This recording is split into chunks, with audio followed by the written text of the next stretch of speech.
Hello all, welcome back once again to another interesting episode under the Azadi Kamrat Mahotsav story series by Momistar Musings. Today I am going to introduce you to the most powerful Prime Minister whom we have known in the Indian history. Or should I call him the Chief Army Commander? I'm not sure. But let us go to the Maratha Empire to understand who this powerful Prime Minister or the Chief Army Commander. He is none other than Bajirao Peshwa Balal. The moment I say Baji Rao, most of you remember Baji Rao Mastani, the most recent Hindi movie, isn't it? In that movie, we have seen the lover boy Baji Rao, who is always attracted to his lover Mastani and keeps roaming around her, leaving all his official duties. But actually, honestly, my dear friends, this Baji Rao, whom we have seen in history, is totally different from the Baji Rao whom we have seen in the Bollywood movie. This Bajirao Peshwa has only two passions. One is towards his dedication towards his king. The other is to expand his Maratha empire. So, come on, my dear friends, let us go and understand what is this Bajirao all about, how he's become so powerful, and that people would love to call him the powerful prime minister or the chief army commander in the Indian history. During Sahu Maharaj's turn, the Maratha Empire was wading through actually troubled waters. One side, Sahu Maharaj has been given a limited control by the Mughals to collect taxes only from six states or six small domains or the small kingdoms. And the Maratha Empire influence has been considerably reduced after Sambhaji Maharaj once defeat in the hands of the Mughals. All the six districts were also trying to become autonomous, and they are trying to declare their own independence from the Maratha Empire. And same in the similar way, Nizam ul Haq Asaf Jahi, who is the Hyderabadi Nizam down from the down Deccan, he is also trying to get his control on the Maratha Empire so that he can become the Deccan, full South India Nawab or the entire Deccan Nawab. And Mughals were also kind of trying to establish their supremacy over the Maratha Empire. With all these troubles everywhere, Sahu Maharaj is actually being supported by his Peshwa. Peshwa means the prime minister in the Maratha royal court by Balaji Vishwanath. This Peshwa Balaji Vishwanath is the father of our main protagonist of the today's story, that is Bajirao Peshwa. But during this time only, when troubles are surrounding Sahu Maharaj, unfortunately Balaji Vishwanath had passed away, which left a teenage boy, that is 19-year-old boy, Baji Rao, as a whole and soul heir of Balaji Vishwanath Peshwa. At that point of time, all the other ministers in the court of Sahu Maharaj wanted to get promoted to Peshwa post, and they were all vying for the Peshwa post. But Sahu Maharaj took a very brave decision because he seen Baji Rao from up close quarters when Baji Rao used to visit Sahu Maharaj's court along with his dad Balaji Vishwanath, and how Baji Rao used to actually accompany his father Balaji Vishwanath in most of the wars and everything. He was actually, Bajirao was totally trained by the Peshwa Balaji Vishwanath. And I mean, even at back at home, Peshwa Balaji Vishwanath used to always discuss the different strategies which they were using. And Bajirao was always curious about to know what are all the things that are happening in his state. So Sahu Maharaj has declared that the next Peshwa for the Maratha Empire would be none other than Baji Rao. I mean, then imagine the stiff opposition Baji Rao must be facing from all the senior ministers who are much more senior to him, even in the age, in the knowledge, everywhere, in all the aspects, right? But with the continuous support, undeterred support from his wife Kashi Bai, Bajirao was already married when he entered into 15, 16 years age itself, with his wife's support, Kashi Bai. Bajirao has taken new responsibilities as a Peshwa of Sahu Maharaj. So the first and foremost task which Baji Rao had is to establish a strong leadership or the strong control over the Maratha Empire, so that all the six districts which are under Sahu Maharaj will not declare their own independence, and will they pay their taxes on a timely basis, and also show Nizamul Malik what his place is all about. So he started going on wars and negotiations with all the small lords and who are working under the Maratha Empire at that point of time. Knowing the fact that Bajirao Peshwa is not present in the royal fort, that he's gone down south to Konkan to fight with other lords, Nizamul Mulk has convinced Shambhaji to give him secrets about the fort in which Shahu Maharaj is being stationed, and went and tried attacking Chhatrapati Shahu Maharaj. When Bajirao Peshwa is away, Bajirao Peshwa, after hearing this news, Bajirao Peshwa came back swift like the air, like a thundering lightning bolt, and started attacking Nizamul Mulk on all his bases across Deccan. One after other, his bases were getting conquered by Bajirao Peshwa, and Bajirao Peshwa started advancing towards his Nizamul Mulk's main fort, that is Aurangabad. Fearing the defeat at Aurangabad fort in the hands of Bajirao Peshwa, Nizamul Mulk had to leave his attack on Shahu Maharaj and rush back to safeguard his Aurangabad fort. That way, this is the first and foremost lesson which Bajirao has taught Nizamul Mulk, but he knows that this is not the end for with the end of the chapter with Nizamul Mulk, and he has to still fight so many battles with Nizamul Mulk, and his premonition, Bajirao Peshwa's premonition, actually proved true at so many times in the later dates. Seeing how Bajirao Peshwa has shown what is the place for Nizamul Mulk and how he silenced Sambhaji too, Shahu Maharaj's confidence in Baji Rao Peshwa has just doubled up. These two has become really inseparable duo who had taken Maratha Empire to once again to its peak, wherein they expanded the empire in all the directions. Under able guidance of Bajirao Peshwa, Maratha Empire got expanded to Gondwana, Orissa, in the east side. It has come down till all the way till Konkan on the south. It has gone to Gujarat on the west, Malwa, Bundelkhand, and all the other parts in the central India. Bajirao Peshwa has fought almost 41 wars in his entire tenure as Peshwa for the 20 years. And one of the most important wars which he fought, where he got introduced to Mastani, the famous lover from the Bajirao Mastani's movie, is in the Bundelkhand War, in which Maharaj Shatrasal, who is an aging king of Bundelkhand, has sought help of Rao Maharaj to to help him in defeating the attacking army from the Mughal emperor. So, Bajirao Peshwa has gone to Bundelkhand and defeated the army commanders from Mughal army in his famous warfare methods, and helped Maharaja Chhatrasal to retain his own kingdom.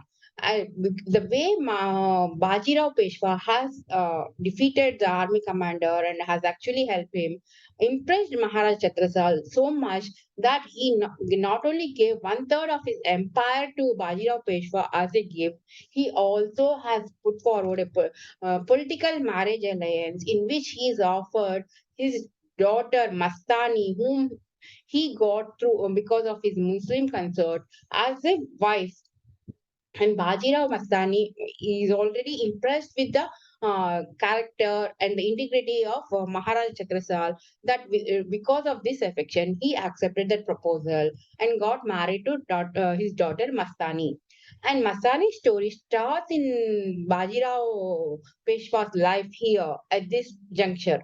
But this chapter will not continue for long for the entire life of Baji Rao Peshwa as shown in the movie. Her entry and exit are very are contains very short time, and it's very short limited duration in which she was there in the Baji Rao Peshwa's life. But Baji Rao got a son through Mastani. That's all is the story of Mastani in his life, my dear friends. Post that, Bajirao actually, started training right from his first war with Nizamul Mulk, the a strong army, second set of leaders in the Maratha Empire who can wage wars independently with various small kingdoms and win them. And that is how he has recruited a set of commanders, like 8 to 9 commanders under him, whom he trained personally in discipline, in army rigorous methods, in the way how they need to conduct themselves, and integrity, every loyalty towards the king, everything.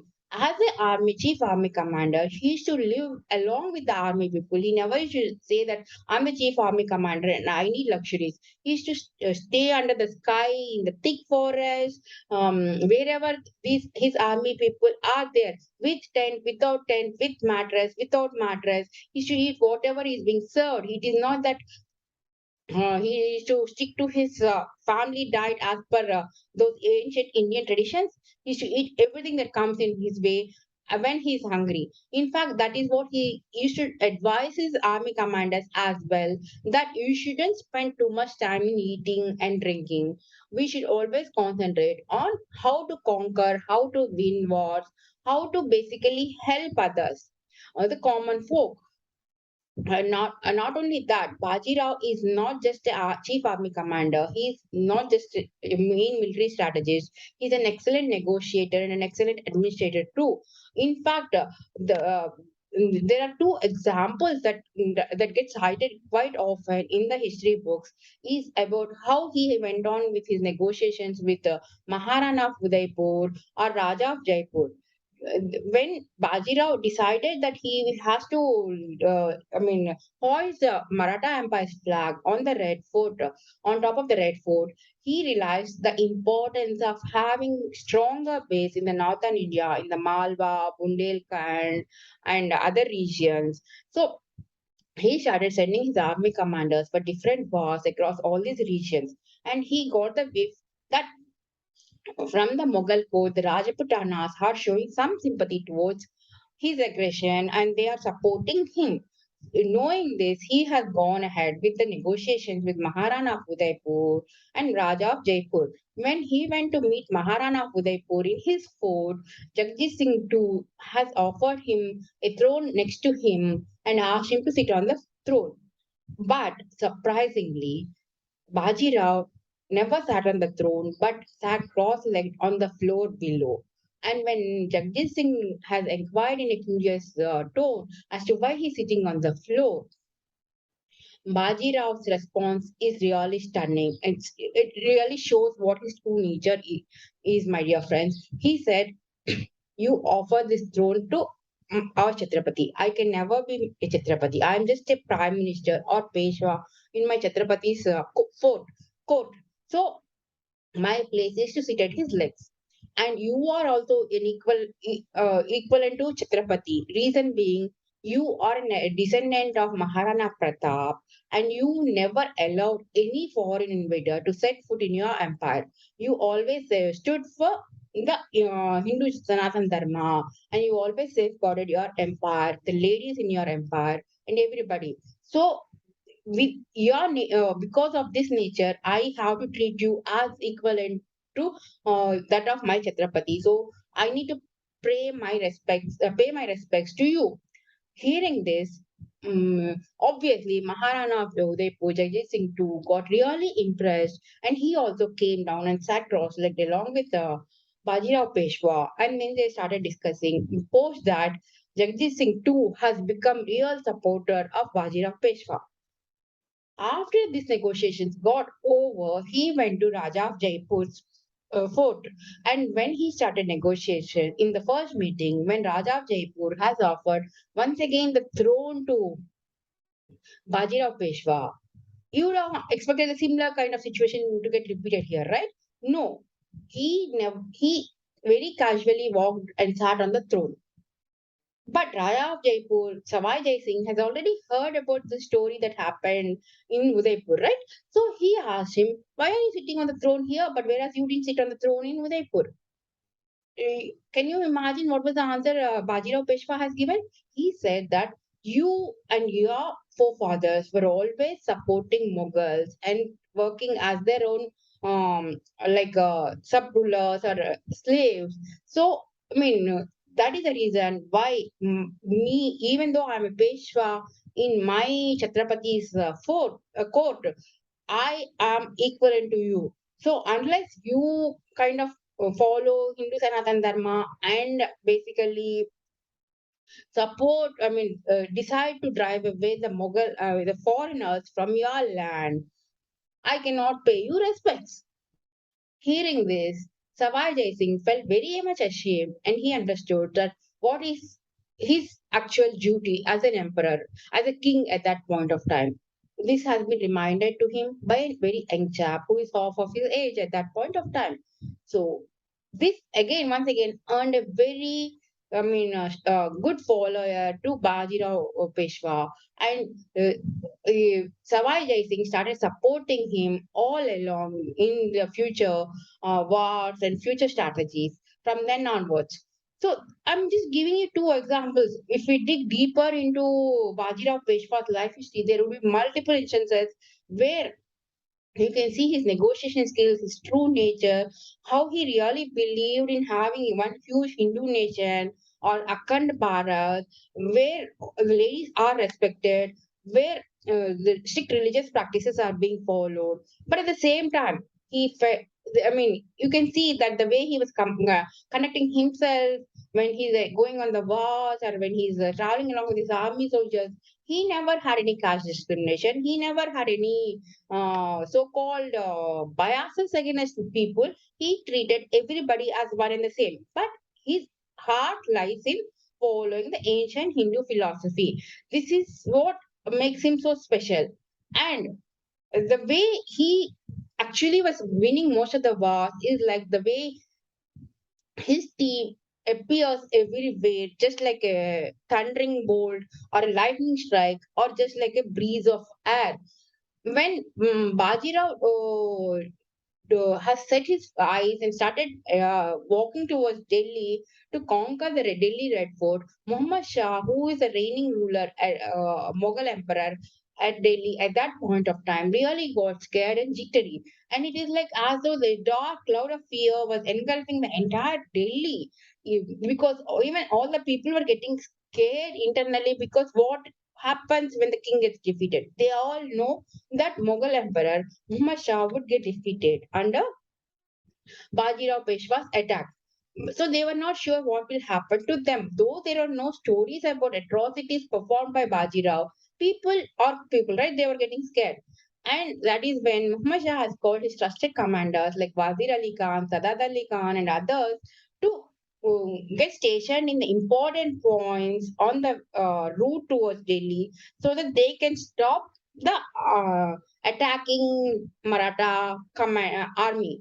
And Wazir Ali Khan was stationed near the Agra fort. Sadat Ali Khan was stationed somewhere on the banks of Yamuna. Either they have to pass through Agra fort and cross Yamuna river and then only they can attack Red Fort, isn't it? But seeing the way these people are getting stationed, you have to see the way Bajirao and his team has attacked Red Fort.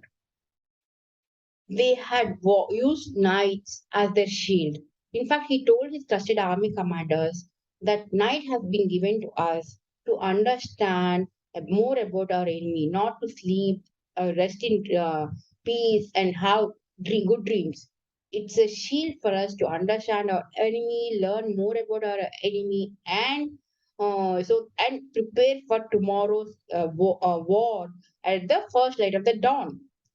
In the similar principle, he used the same principle and used the knights as the shielding cover for them. and passed in front of Wazir Ali Khan and Sadat Ali Khan and moved like a whiff of the air without even anybody noticing, and finally landed on the doors of the Red Fort. The moment he landed on the doors of the Red Fort, Muhammad Shah got really panicky. He was sending messages to all the places to save him, but he couldn't be saved. And Baji Rao Peshwa has captured Red Fort. And but he could have raised his flag, Maratha Empire's flag on the Red Fort. But at that point of time, because of the agreements between Maratha Empire, that is Sahu Maharaj and Muhammad Shah, and all the other political agreements, he didn't raise his flag on the Red Fort, but he made sure that Muhammad Shah left the fort and ran away in fear. And he didn't even take a single penny from the Red Fort. I mean, not penny, rather dinar or whatever Indian currency at that point of time, not a single coin. He didn't touch even a single person. He just ensured that people know that he set foot in Red Fort. He's made the king flee from the Red Fort in fear. And he came back to Maratha Empire. Uh, After so many wars, everything, he's expanded the Maratha Empire to his zenith, and he died at a very tender age of 39 years. During his next war to attack to Delhi, where he wanted to upset up Nadir Shah and his followers, and really um, set his flag fly high on the Delhi Red Fort. Because of some viral or fever or because of the heat stroke somewhere near Indore. And the Sisodia kings from the Indore region at that point of time built a samadhi for him, and we can see his statue also there. In fact, his long cherished dream, Bajirao Peshwa's long cherished dream is to set the Maratha flag fly high on Atap. Atap means in Marathi the foot of the hills. Foot of the hills. Delhi is actually the foot of the Himalayan ranges, right? So he wanted to conquer as far as possible to reach Himalayas in the northern India and set the Maratha flag as high as possible.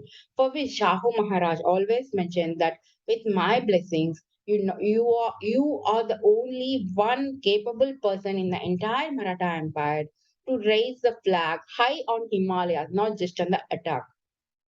Unfortunately, fate had some other plans. Before even capturing the complete Delhi, he had to Bajirao has to pass away because of the unknown viral fever or the heat stroke. And that is when our history got changed, my dear friends. I hope you like today's story. That's all is from my end. But the reason why I got this person's story today, Bajirao Peshwa, is just to show that even when you believe in true Sanatana Hindu Dharma, you can be still have that Vasudhaiva Kutumbam philosophy and treat everybody as a fellow human being and respect everybody and still be a brave warrior. What a huge impact he's made to the lives of people in Maratha Empire at that point of time itself. I hope you all like this story. Let us meet tomorrow with another interesting story. Till then, bye bye.